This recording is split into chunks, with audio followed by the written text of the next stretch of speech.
welcome back to my channel. In today's video, I will be recapping and reviewing The Flash Season 7, Episode 4, Central City Strong. Let's get into it. So this episode didn't have much of the action that we usually see. Towards the end, it had a little bit more, or the usual lighthearted feel of previous episodes, which we've seen this season so far that has been something that has slowly been building back up. But it delved more into what the characters have been experiencing with their trauma that Iris has been facing.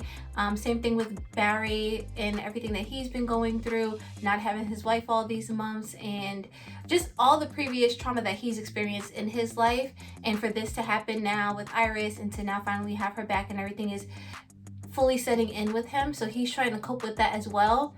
And we see that in this episode here, that it's hard for them to just bounce back into the swing of things and pretend like nothing ever happened, because they can't. So Barry's way of dealing with everything is taking her on these fancy vacations that they've been apparently going on last week, and getting her all these fancy pastries and things like that. Like basically trying to buy her forgiveness because of the guilt that he feels. And this girl got her own problems going on, so she's not even really focused on it. It's like, okay, these are nice, but she can't really appreciate them or see really why he's doing them at this point in time, because she's traumatized too, because this girl been locked up in a Mirrorverse for 3 months, y'all. And I really appreciate Allegra in this episode, because listen, you can always count on Allegra to give it to you straight and not try to sugarcoat anything. And she was trying at first not to be too harsh with what she was telling Iris as she was asking about the article and everything, but ultimately she lets her know, girl, no one wants to hear all of this. You're basically telling them something that has no real depth to it, so you need to tell your story, because you're the one who has experienced what everyone else has gone through the longest, and you're the reporter, so it's a story you don't want to tell, but you have to tell it because it needs to be heard. At the end of the day, you got to put it out there and face your own fears, and stop trying to find other avenues to avoid that, because you're not dealing with it yourself. So how do you expect other people to deal with it? And you know, Iris, she took that, and it was hard for her to take it in a little bit. And later we see homegirl Iris go to the meeting where, you know, people are talking about their experience in the Mirrorverse, and it's hard for her to watch because she know what they're going through, but she's not ready to accept that. And they're offering, you know, this is a safe place, you can speak your truth, but she's not ready to face her truth, so she's not going to do that. So, you know, she puts off that interview because she's not ready to face those fears yet. Meanwhile, we have Abracadabra, who's back this episode, and he ends up killing a volunteer, and eventually Team Flash is able to capture him.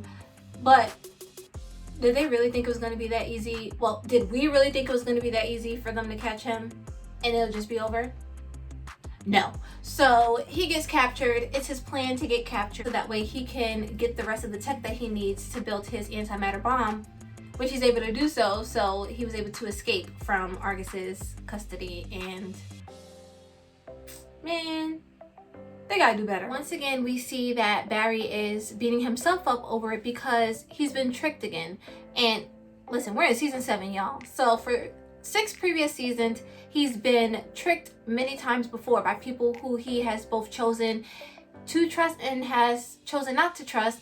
He's lost many people before, and it's just a lot that has been building up for him over this time. And for him to now have to put this on top of that, he's not even done dealing with the fact that, okay, his wife is back, but he didn't know that she was missing for all that time.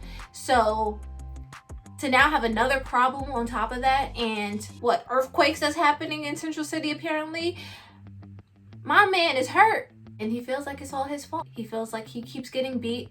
He doesn't know which way's up, which way's down, left, right. He don't know which way to go. So he needs his lightning rod. And the talk that him and Iris shared this episode, it was much needed, because listen, she gave him a pep talk, but it also kind of helped a little bit with what she's going through in a sense, because she got to really listen and see where he was coming from and how he felt in that moment.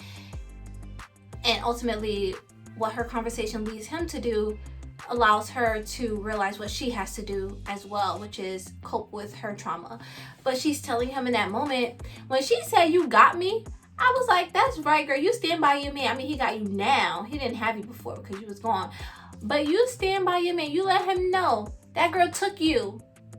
But you're not going to let that happen again. You're going to have your guards up. She told him something bad happened to you, not because of you. And that kind of trauma doesn't go away in a day or a week. She was talking to herself in that moment too, because they're in the same boat at this point. So her words, she knows she gotta listen to them as well. You faced something that was very traumatic for you. That girl had you locked up for 3 months.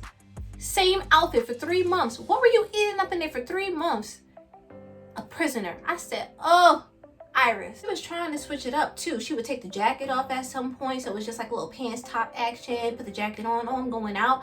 But 3 months in the same outfit?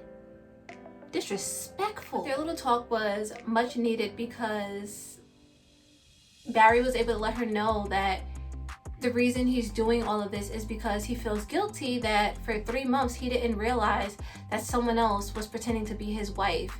And she's telling him, you saw what you thought was a person you needed to trust, which is why you weren't able to put it together in a sense. And he's just like, but I know you. And to have somebody sleeping up in your bed, to be cooking for this person, coming home to this person, hugging up on this person, and that's not my real wife?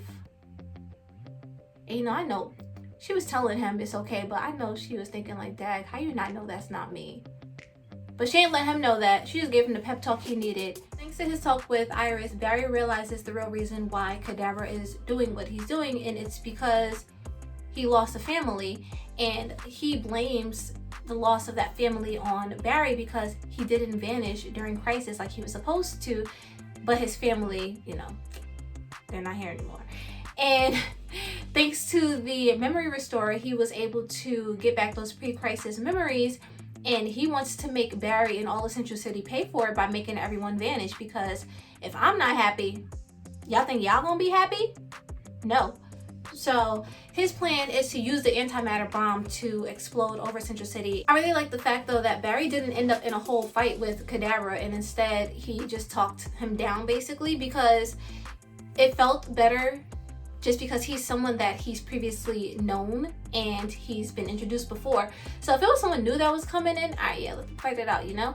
But because it was Kadabra, I feel like the talk worked a lot better in this situation for him, and he was actually able to really connect with him in a sense. And it had to do with family, and Barry's all about family. So listen, if he could talk somebody into accepting those feelings and knowing that, hey, your loved ones want you to be happy and going with your life. I mean, he didn't get to go on that much longer as we saw, but he went on a little bit. But then we get this monster show up out of nowhere, and I'm like, everything was going so good, and had the nerve to kill Kadabra. I said, dang, he just turned good, Philip. Scooped my man Barry up, squeezed him to death, and then he on the floor. He always been on the floor lately too. I was like, man, apparently his speed healing and his speed is back to normal.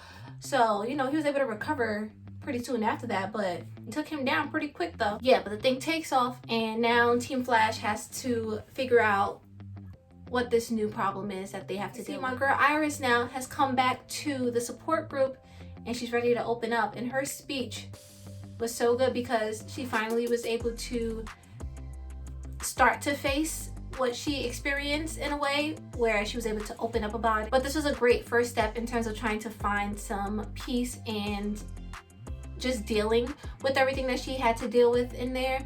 And when they were playing You Gotta Be in the background, I said, oh, such a throwback.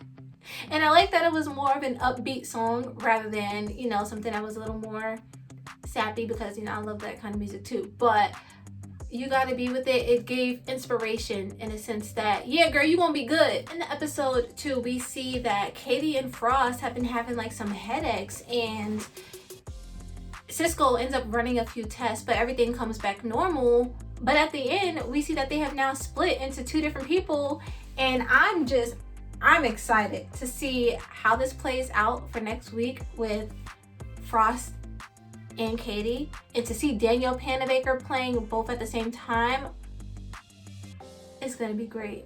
It was also great seeing Chester and Cisco's relationship this episode, which I knew their relationship was going to be good because their personalities, they just mesh well together. I'm excited to see that grow a lot more as well over the course of this season because they're going to make for some great comedic relief and just lightheartedness. We're going to need that.